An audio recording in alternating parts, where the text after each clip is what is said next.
Green Bay. According to our Adam Schefter, Micah Parsons has been dealing with a joint sprain in his back. It's possible that Parsons will receive an epidural before Sunday's game against the Lions. He did practice with the Packers yesterday for the first time.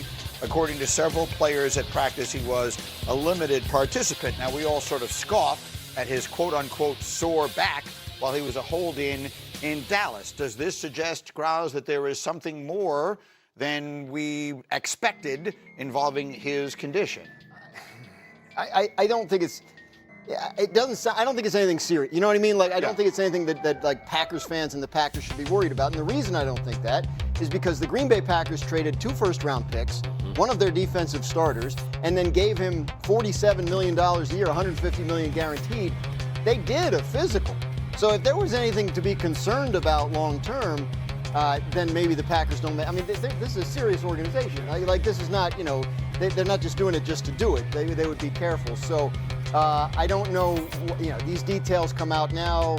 You know, it's possible that Micah doesn't want people to think his back injury is fake, and everybody's been saying it, and it's possible it does hurt. But I think if he doesn't play Sunday, the more likely reason is that he just got there, didn't have a training camp, still getting up to speed in the defense, that kind of thing, versus not physically able. To that point, and you guys were both telling me, D-Wood, I mean, just how comprehensive the physical is when any NFL team brings you in, regardless of your status, much less a guy that they're going to pay that kind of money to. Yeah, I just can't imagine, even with, you know, the injury that we're talking about with Michael Parsons, a team literally giving out that compensation, both, you know, draft picks and contract, and you're not able to. You have to pass the physical in order for the team, the Green Bay Packers, to dole out that much to acquire a player. It's just not possible. So in the event he doesn't play, you were telling me that that's a different decision that they'll be making relative to what his impact could be this quickly. Yeah, I think that's more a football decision because you have to look at it. There's 53 guys on a roster on game day. You don't get all 53. So you have to dictate who's playing and who's not.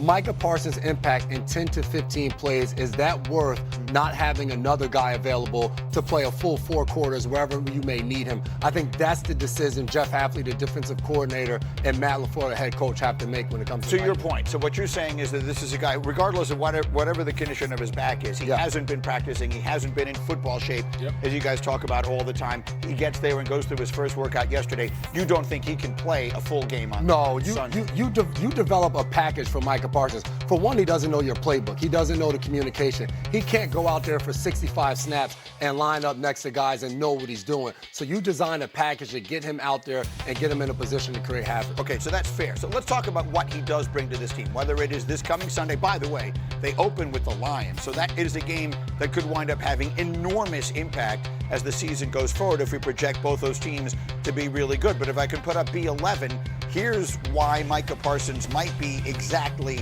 what this team needed. The Packers defense was good last year, Dan, but they were not good at rushing the passer. They were 26th in pass rush win rate, 22nd in pressure rate. Micah Parsons was the second best player in the league in that category a year ago. He is the final. They are hoping that, you know, when you have a jigsaw puzzle and you have one piece left, and they're hoping he's that. They lost 6 games last year that they were trying to win. 2 to the Lions, 2 to the Vikings, 2 to the Eagles. Top 3 teams in the NFC. Right. The Packers feel like they're pretty close. They beat everybody else. So we need to do something to elevate to that level and ideally beyond. So you see an organization that for years hoarded draft picks, would never trade first-round picks for players, send 2 of them for 1 player because they think he's that level of a difference maker against Detroit, against Philly, against Minnesota, whoever they have to beat to get to the Super Bowl. Is he that? Is he the finishing piece this team needs to get back to the top? He's a finisher. You combine him with Rashawn Gary on the other side, that tandem could be what finishes off games. Remember, like, they have a very good offense. They're going to be able to score points. But your pass rush is what's going to seal the deal for you. You bring in arguably the best pass rush in the league. Yes, it should help them. J-Mac, quickly, you were telling me specifically the impact he makes on what might be the Achilles heel of their defense. Yeah, when we talk about pass rush, you got to be able to send pressure, maybe by blitzing guys or have 4 guys up front that can go out there and dominate. Micah Parsons is one of those guys. You look at this Packers secondary that lost Jair Alexander. He didn't play much of last season. you're forced to play a little bit more zone than you typically want to. Those guys on the screen, Bo Melton, a wide receiver, converted to a cornerback to add depth for them.